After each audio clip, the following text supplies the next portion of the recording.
Hi guys! Welcome back to my channel, Filipina and Turkish Vlog. I'm so sorry guys kasi ngayon na lang ako nakapag-video again.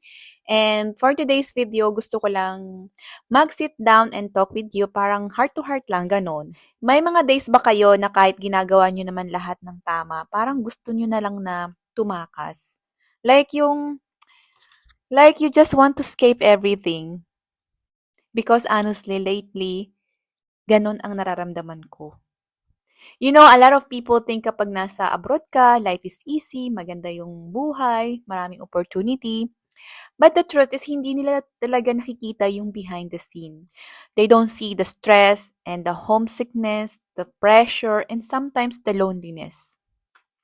Yung tipong ang dami mong iniisip, family, finances, future, responsibilities, and sometimes you just sit there and ask yourself, worth it ba talaga yung pagod na to?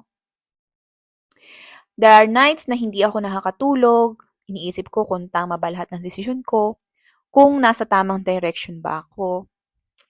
Sometimes I feel strong, but sometimes I feel really tired. Ganun yung nararamdaman ko. Not physically, but emotionally.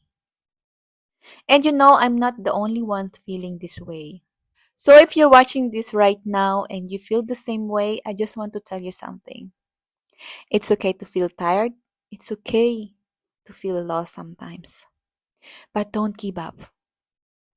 Because every sacrifice we make today is for better tomorrow. Maybe hindi pa natin nakikita ngayon. But darating yung time na everything will make sense.